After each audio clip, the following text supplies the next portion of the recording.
All right, check down game. We're going to give you two options. You tell us which one fits the question that we're asking. So we're going to start this off. Ooh, interesting. More likely that Trevor Lawrence is a bust or Justin Herbert is not elite. So bust is too strong of a word. Neither one is more likely because Trevor Lawrence will not be a bust. Because you know what we're saying by that. Obviously it's early in his career, but we're also looking at his expectations. You know what? I love Justin Herbert, but because his franchise is cursed, unless he leaves the Chargers, he will not be elite. He will not be seen as elite because of the Chargers and their cursed franchise. So Justin Herbert, let me be your agent. We'll get you out of LA real quick, maybe to Pittsburgh. Yeah, he'll fire you real quick. I disagree. I think it's that Trevor Lawrence is a bust. And it's because of the expectations he had coming into the NFL. He's supposed to be a can't-miss generational prospect. And just look at that draft class that he came in with just from the quarterback perspective. All the quarterbacks have underperformed. But the difference is all those other quarterbacks, they hear it from the fans. They hear it from the media, from Mac Jones to Trey Lance. Like, everyone is generally saying that those guys aren't good. What has Trevor Lawrence done? He's looked horrible for 2 years. We gave him a pass for the Urban Meyer situation, but he was a Super Bowl winning coach. He got good weapons. He's just not doing it. Like, I don't know what it is, but Trevor Lawrence is not getting it done. And we just talked about C.J. Stroud on the last show. He's winning these games, doesn't have the weapons. They're in the same division. C.J. Stroud making it look easy, and Trevor Lawrence is making it look difficult as hell. He has played horribly. So I'm saying that it's more likely he's a bust from the perspective of we thought this guy was the next it guy. We thought he was going to be elite by now. We thought he was going to be in that Joe Burrow class at least, and he's not looking anywhere near that. Like, he is closer to Justin Fields than he is to Joe Burrow. And I think that's what the Jags and NFL fans thought they were getting when Trevor Lawrence came into the league. Like, he's not looking like a can't-miss generational prospect, so I'm going with him.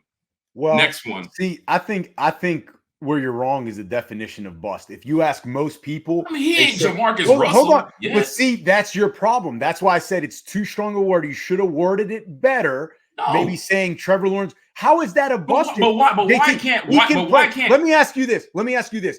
If he has as long of a career as Kirk Cousins and has similar stats at the end of the day, is he a bust? Bust, because Kirk Cousins was a 4th-round pick. But see, nobody was tanking for Cousins. They were tanking for Trevor. But that doesn't matter because in the eyes of everyone else, not named JT. Is Jamarcus Russell a bust? Yes, but guess what? Jamarcus Russell didn't come into the league with nearly the expectations of. He was the number one overall pick. So context doesn't matter now. Context doesn't matter. It does. So everybody just comes into the league equal. Context doesn't matter. Nobody gave a damn about Jamarcus Russell when he came into the league. The Raiders made a shitty pick.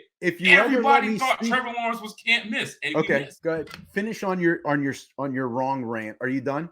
How am I wrong? I would love to explain myself, but you keep speaking over me. So I'll wait. Go ahead. I'm going to mute myself. Okay. But you love Trevor Lawrence. Go ahead, mute yourself. My reasoning is, yes, you're right. You need to look at everything in context, right? The expectations coming in do matter. But when you talk about a bust, you're talking about everyone else's opinion except yours views it as the Jamarcus Russells, the Ryan Leafs, guys like that, right? The Cade McNowns, the Achilles Smiths. If Trevor Lawrence lasts 10 years in the league, starts 9 or 10 of those, and puts up similar number to Kirk Cousins, you can say he didn't live up to expectations, but that's not a bust, JT. That's a hell of an NFL career. For him, no way. No way. You just named a bunch of guys that, yes, were bust, but none of them had the expectations on them coming into the league that Trevor Lawrence had. Well, forget you were a little too young. Every one of those guys probably got picked by the wrong team too high. Everybody in the league, if you go back, would have picked Trevor Lawrence first. I'm old enough to know Ryan Leaf came with so much hype, JT, that people considered. He's so wrong, he making fun of his age. Think about this. People considered he should be picked over Peyton Manning. So you want to talk about hype? Come on. Like, don't say that he came in with more hype than Leaf. All right. And Jason, Listen, JT's got me all fired up, so I'm going to take a shot at you too. He goes 10-7 no matter what. He went 13-3 the year they lost to Jacksonville. It's not his fault Le'Veon Bell decides to show up late for the pregame. It's not his fault. But we're still talking about the Steelers. Yes, it's not his fault. You've got me fired up, and now everyone's in the way. Everyone's in the way. More likely, Tony Pollard is washed or Derek Carr is washed. Man, it's neither. It's neither. How can you say Tony Pollard is washed?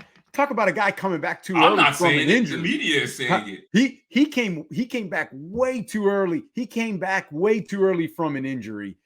Last game of the year, gets hurt, comes back, doesn't even miss week 1, has over 100 yards week 1. He'll be fine next year. And then you look at Carr. His stats are better this year than they were last year, and they're similar to his 2019 season when he went for over 4,000 yards, 21 touchdowns, 8 picks. He's on that trajectory that he had in 2019 this season. So how is that washed? And the dude's only 32.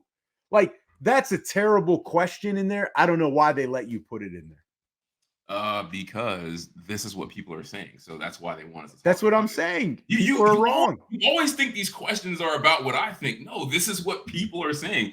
I agree with you. I don't think either of them are washed, but if I had to pick one that's closer to being washed, I got to go with Tony Pollard. It's because of the position he plays. And you're right. He came back too soon from that bad leg injury, and they're not using him the way they used him with the previous coaching staff, mainly Kellen Moore. So I would say he's washed. He reminds me of those weird few years where the Saints were using Alvin Kamara as just like a guy they just handed the ball to and he runs up the middle. That's not his game. But that doesn't mean he's washed. But the thing is, I will say this. If I had to pick why I say he's closer to being washed it's just the running back position. Like, he doesn't have time to get healthy. Like, while he's still trying to get healthy, he's still taking all these unnecessary carries that don't fit his game.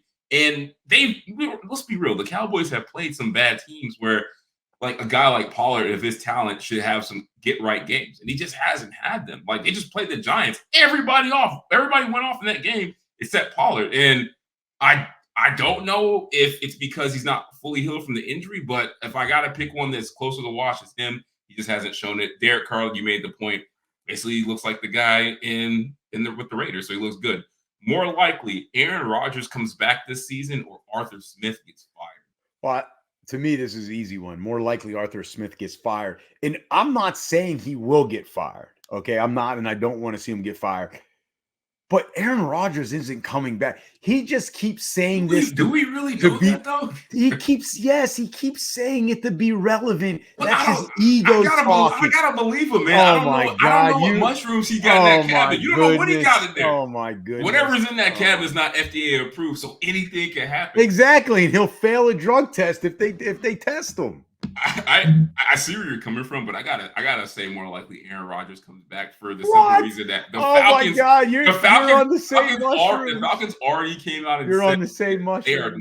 They are not firing Smith. He'll be back next year, unless it seems as if the players are tuning him out. And I think the guys who are talented on the team are too young to have that kind of confidence to oust the coach. This ain't the NBA. So I mean, by process of elimination, I gotta say Aaron Rodgers comes back. All the doctors online say it's a possibility that he does. So that's who I'm going with. Cool with that, or you got a rebuttal? No rebuttal. You said everything when you said all the doctors online. That's your source. Great. They're not quacks. They're real doctors. I won that one. All right, let's go. Relax or panic. DK Metcalf as a wide receiver 1. I'm going to say relax. He's got the skills, the talent, and the drive for it. Listen, we know the way Seattle is. They've always been this team. They're going to run the ball on 3rd and long. That's Pete Carroll's game in the NFL, and he'll be fine. He'll be fine. He's still, when we talk about wide receiver 1, he's one of those guys, regardless of what stats he puts up. So I say relax. If you want to panic on something, panic on that Seattle offense. Because they don't get him the ball. They don't get DK the ball. I gotta disagree with you, man. I'm panicking because we're talking about not a good receiver in the league. We're talking about wide receiver 1. That means we're putting him up there top 10. That's what I think of when I think of wide receiver 1. He ain't it. Like, I know we love the myth of DK, like this big physical freak. I know he got muscles and shit. You like that? And he can track down DBs 100 yards away. But all that's not what you need to play receiver.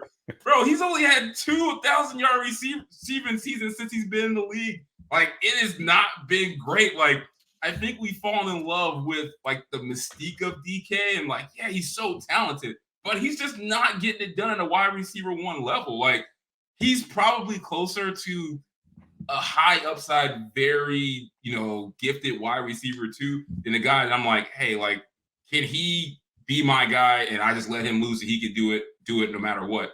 Maybe he needs to switch teams, but on Seattle, he's definitely not a wide receiver one. Like, him and Tyler Lockett are basically even, in my opinion. And now you got this rookie JSN and they're, further complicating shit. So DK, outside of maybe like a 6-game stretch 2 years ago, has not looked like the wide receiver one to me. So I disagree with you on that. Oh, I know you're gonna love this. Relax or panic, Doug Peterson. Panic. Signs of Philly all over again. Signs Super of Bowl? Philly. Nah, it ain't going. No, the years after the Super Bowl, right? The fallout. He couldn't get Carson Wentz right. And now Trevor has a great year. So we know he has the talent. We know he has the capability. And now you follow it up with this. And they looked unprepared. They did not look ready. They did not look hyped for the 49ers game. I'm starting to get worried. Now, their record is still good. But, man, I don't know in that tough AFC if they can get through it playing the way they did against the 49ers. And that falls on Doug Peterson. You've got to get your team ready. Listen, I would say panic. I'm not totally like pressing the button, but if I had to pick right now, I would say panic because the AFC is tough. And after last week's game, we'll see if he can turn it around. That may have been their one way or another. That was a season-defining game for them. Oh, that was a season-defining ass whooping. Yeah, I agree. Well, no, it's either going to propel them and show them, hey, we've got to be able to come focused every week in every game, or two, they're going to fall off the wagon. One of the two is going to happen. I'm going to say relax just because he does have a Super Bowl, and I know that he's done more with less at the quarterback position, but I think he's got to find a way to find out what's wrong with Trevor Lawrence because that's what's essentially going to unlock this team, this offense. Like, it's him. Like, he got all these weapons, and I don't know what's going on with him. So Doug Peterson's got enough cachet with me. I'm not panicking yet. I'm going to say relax if they get it figured out and he can fix this quarterback that maybe Urban Meyer just broke beyond repair. Relax or panic. Ooh, another coach, Robert Salah. Oh, relax. Are you kidding me? I can't even believe. Are people talking about this in social media? Is that yes, why you they put are. It wow. Well, I'll tell you what. You act like I'm just pulling this shit out of thin air. Like, yes, they are panicking on Robert. Stuff that people are panicking on Robert Salah and Zach Wilson every week until Aaron Rodgers comes back. This is why this is the world we live in. This is why I stay off of social media because this is a waste of my time. The shit is everywhere. This is a waste of my time. It's relaxed. They have no Aaron Rodgers. And they're playing 500 ball. They're beating teams like the Buffalo Bills. They're beating teams like the Eagles. I mean, the Jets defense is one of the best in the league. And he's a defensive guy. We always say it. Like, at least be good. If you're a coach, be good on your side. Yeah, be good on your side of the ball. And he's doing it. Like, he has righted the ship after the Rodgers injury. And he's putting together a Tomlin-type coaching job. Literally no offense. And they're 500. They run it. They run in that old Chicago Bears. Give it to Walter Payton offense. I get it. I'm gonna say relax for everything you just said. Like the defense is elite, and he's doing that right. And I'm not even. I know people want to harp on the offense and Zach Wilson. I'm not even sure that this whole who can play quarterback for them is even his decision. Like I'm not even sure he has any say in that. So. That makes it even more impressive. Like you're being hamstrung by Aaron Rodgers in the front office on who can play quarterback for your team. And you're like, you know what? All right, I'm going to suck it up and just make the greatest defenses. Rex Ryan's been there. So I'm going to say I'm going to relax on him because I do think he's a good coach. I just think they've been unfortunate. All right, next one. I know you love this. Jackpot or Fool's Gold. Oh, your boy. Sam Howell is a legit QB1. Couldn't wait. Let me mute myself so you can brag for 30 minutes. There we go. Couldn't wait for this all day. Let me get the stats out here. All right, listen, that's jackpot. I mean, Washington messed up once with Kirk Cousins. I'm sure they're going to mess up with Sam Howell again. But JT, you go look at his stats. Almost 2,800 yards so far through 10 games. So he's averaging about 278 yards a game, 17 touchdowns to 9 interceptions. This is his first year starting full time, only 9 interceptions, and he's thrown 1.7 touchdowns a game. That's amazing. I mean, to do this in Washington, in that division with the Eagles and Cowboys defense, to me, that is amazing. He is a legit QB1, even if you don't think he is this year. If they hang on to him and keep building around him like they have with McLaurin, Dotson, the running back by committee, he will be a top 10 quarterback by the end of next year if they continue to do the right things for him. And Bieniemy's his OC. This is jackpot. But Washington will find a way to they'll find a way to get some other quarterback. Look, man, I told you Sam Howell was nice last year when we did our dynasty draft, and I was like, I think he's going to be good, and I didn't have enough faith to see the process through, and I lost that on that trade. But for everything you said, I don't even need to listen to that, because you know why it's a jackpot? Because PFF tells us it's a jackpot. Here's the only thing that matters to me. This dude leads the league in big-time throws. Do you know how insane that is? He is one of 2 second-year quarterbacks in the last decade to do that. Do you know who the other one is? Mahomes. Exactly. So he's in the class with Mahomes. Shout out to Eric Bieniemy, by the way. I think Kansas City would like to have him back because every time he coached new quarterbacks, they just tear the league apart. But do you know how hard that is for a guy that didn't start any games last year to lead the league in big-time throws? That is an MVP winning stat that only Patrick Mahomes can do as a second-year guy. Like, it's insane. He's a QB1. And I agree with you. Washington will find a way to fuck this up. And I don't understand why you would move off of him. You got a quarterback. He fits in the system of this guy, Bieniemy, that you just brought in, and it's working. Like, congrats. You found your guy after round 4. Like, look, celebrate, Washington. You got a rare win. So I agree with you. It's jackpot. Sam Howell is QB1. Nice. And before we go on, Jason Curtis, you're not going to win this. He's not going to win this battle. He says Tomlin type coaching job. Y'all can have a side chat. I'm gonna finish it right now. Tomlin type coaching job there, 500 exactly. Yeah, you missed the whole point. Zach Wilson's the quarterback. Kenny Pickett's the quarterback. Go look at what Arthur Smith is doing with 2 average to below average quarterbacks. He's not doing what Salah and Mike Tomlin are doing. Look at Dayball, supposedly a great offensive genius. Look what he's doing with Daniel Jones and Tommy DeVito. 1 win. So that is why Tomlin should definitely be up there for Coach of the Year. All right, I won that battle too with the fan. Sorry, got to do that to the fans sometimes. No, we're fighting fans now. You got to put them in their place sometimes. Jackpot or Fool's Gold? Lions as Super Bowl contenders. Oh, that's jackpot. Come on. They're 7-2. They just beat the cursed Chargers, right? On the road. Well, it was more of a home game for Detroit anyway. You know, there's a difference between Detroit and Detroit. In Detroit, they say it Detroit, not Detroit. Okay, Did you know that? We'll change that going forward. Detroit. It's Detroit. Not Detroit. It's Detroit. It's whatever I called it. All right. So, listen, that's jackpot. 7-2. Their division leaders should win their division easily at this point. And let me tell you something. The NFC, you know, there's some tough teams in there with the 49ers, the Eagles, and the Cowboys. But you figure if Detroit keeps doing what they're doing, they may only have to beat one of those teams, JT. Maybe only one, at most 2. So, and one of those could be at home. So, Super Bowl contenders, I think that's jackpot. If you say fool's gold, the only reason why you would say it is either can you let me answer? No. I'm saying as a fan, you either haven't been watching and you think it's the old Lions, or 2, you don't believe that they'll actually win it. Like when I say contender, what I mean is they have a shot. I'm not saying they're gonna win it, but by contender, I'm defining it meaning they have a shot and it's realistic. If I'm saying contender, I mean they're a top 3 team in the NFC, and they are. So it is jackpot. And I don't even care that they went on the road to beat the Chargers because that's an automatic win because the Chargers will beat themselves. But quietly, the Lions are doing something very unique that always serves Super Bowl winning teams well. They can run the football, and they can run the football with multiple guys. They finally found a way to get David Montgomery and Jahmyr Gibbs going in the same game. And it's ridiculous. It's unlocking this offense. Can you imagine having to go play a team that has 2 elite running backs, an elite receiver, an elite tight end, and Jared Goff with all the weapons in the world behind the best offensive line in the league, and they can just pick you apart? Like, this Lions team is dangerous.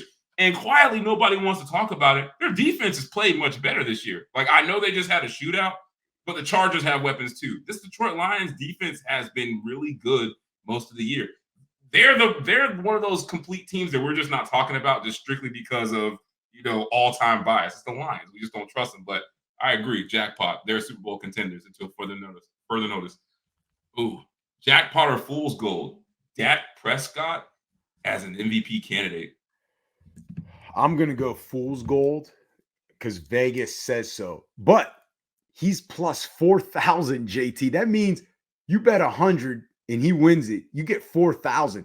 Those are very long. Yeah. Those are long odds. They're not giving Dak that MVP, so I wouldn't even go play around. But what I would say is if you have, $50 lying around, it may be worth to throw on him just in case he does it. Because those are good odds. That's good value. What's that? Is this your way of asking me to chip in $50? Like, you do 50, I do 50? Nah. But so if you have some money lying around, that's good value. But based on that, I think it's fool's gold. Plus, you look at the last 3 games, right? He's thrown 11 touchdowns and 2 interceptions. So for the year, he has 17 touchdowns, 6 picks. But you know what he did the other, 6 or 7 games? 6 touchdowns, 4 interceptions. It's only because of these last 3 games. Now, they faced some good teams with the Eagles, but it's only because of these last 3 games that he's even being considered. So there's going to be, and listen, I'm a Dak fan, but there's going to be that Dak regression where he's going to have a bad game or 2. One of them will be on national television, and all of a sudden his MVP stock goes down. So I want to say it's fool's gold, but I want to give the guy props, man. Like, he's outplaying shitty coaching with no running game. And it's insane. And I think it's not fair to say he's not one, and then everyone else, in the same breath, everyone also wants to say CJ Stroud is one. It's like, look, like, winning is winning, stats is stats. But I think sometimes a performance could taint or win you an MVP award. And I think the 49ers game on national television is going to be that thing that keeps him from winning the MVP. The Vegas odds tell you that's what it is. But JT, we did this last week. So wouldn't CD Lamb be the more realistic MVP on that team? Well, that's the case for and against Dak. It's like no quarterbacks are really playing at that MVP level. So every quarterback essentially has a chance, but the skill guys are playing better. Like, that's why I said it's fool's gold.